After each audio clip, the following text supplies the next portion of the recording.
You think you know what the apocalypse looks like? Do you imagine nuclear bombs, asteroids, or The Walking Dead? Forget all of that. That is just Hollywood noise.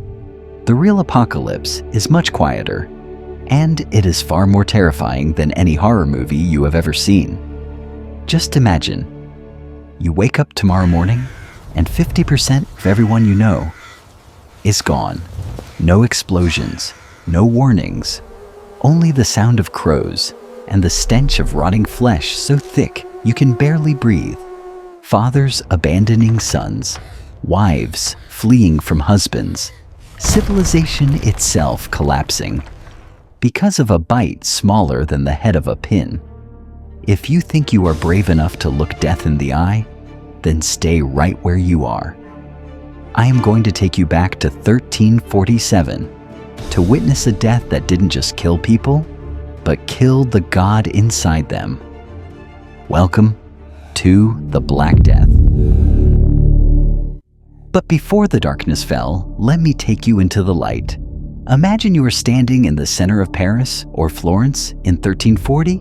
This cathedral is the light of the world. Let no man obstruct its rise. Take a deep breath. Can you smell it? That isn't just wood smoke or spices. That is the scent of prosperity. Hail to the crown! May our larders never empty. Cheers! You are living in the golden age of the medieval world. Look up at the sky. Gothic cathedral spires are soaring high, piercing the clouds. Humanity has never felt so powerful. Old Roman walls have been shattered by a population explosion. Cities are spilling out like floodwater. You walk through the markets, silk from China, gold from Africa, spices from India. The world has been reconnected. A massive network, a medieval internet powered by horses and sails. You believe God is smiling upon Europe. The harvests are bountiful. The climate is warm. But you are wrong. The very connection you are so proud of is the noose tightening around your neck. You don't see it yet, but death is hitching a ride on the very silk roads you use to carry your riches.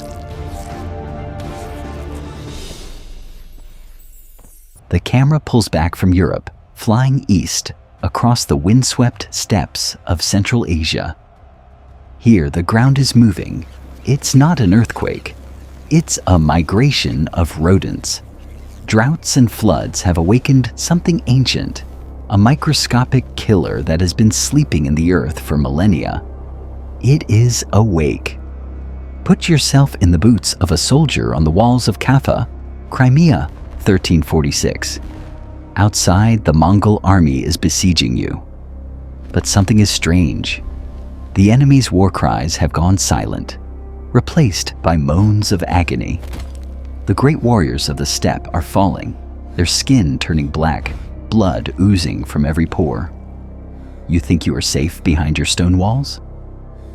Look up. The trebuchets are swinging. But they aren't throwing rocks.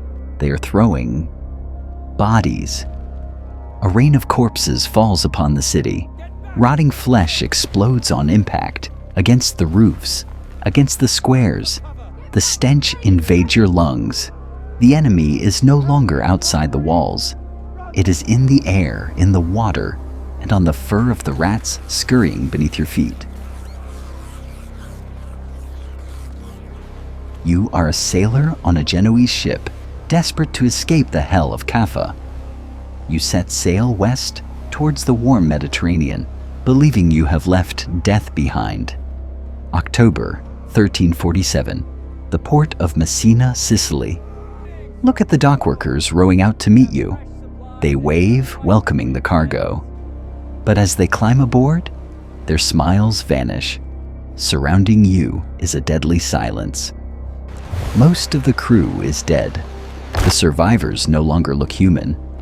They are delirious, their bodies covered in black tumors the size of eggs, oozing blood and pus. You want to scream a warning to the men on the shore, "Stay back! Don't touch the ropes!" But it is too late. The black rats have already scurried down the mooring lines onto the dock. They carry fleas with bellies full of bacteria. Messina falls. The gates of hell have officially opened for Europe. Now return to your city, Paris, London, or Venice. Just weeks ago, it was loud and vibrant. And now, listen. Only the church bells remain. Clang, clang, clang. At first, they rang for each dead soul. Then, they rang continuously. And finally, silence.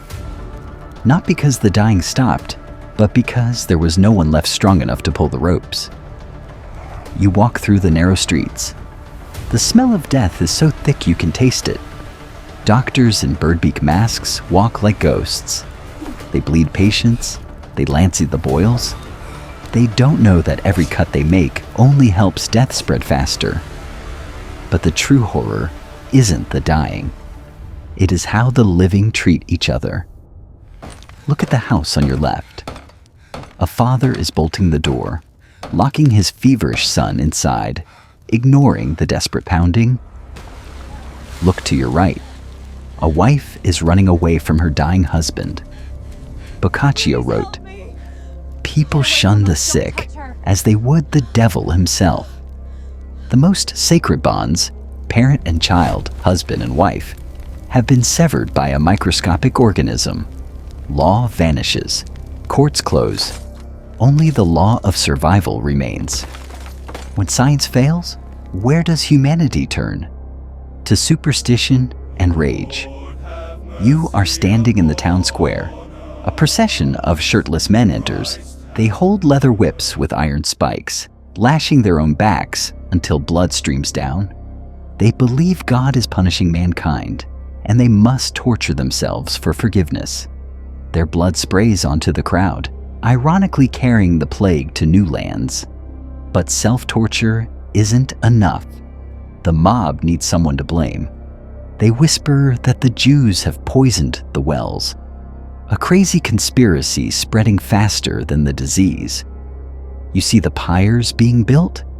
Entire communities are burned alive amidst cheers of fear.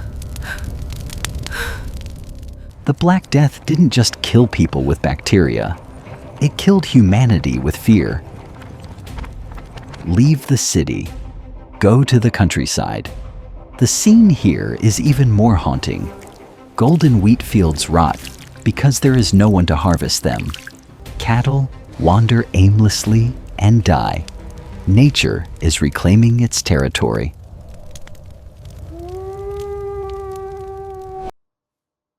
Silence blankets Europe. The storm has passed, but half the world is gone. Look around you. For every two friends you once knew, one is now in the cold ground. The survivors step out of their homes. The sky is still blue, the sun still shines, but the world has changed forever. What do you see on the walls of the new churches? The danse macabre, the dance of death. Skeletons dancing with popes, emperors, and peasants. A cold reminder, in the face of death, all power and money are meaningless. But from the ashes, a new order is forming. Lords who were once powerful must now beg peasants to work. The chains of serfdom begin to crack. The Black Death killed the Middle Ages to clear the path for a more modern world. You shiver. You realize just how fragile our modern civilization truly is. Just one mutation, one break in the chain, and our busy streets will fall silent once again. All that remains is the echo of the bells from the past. Clang, clang, clang.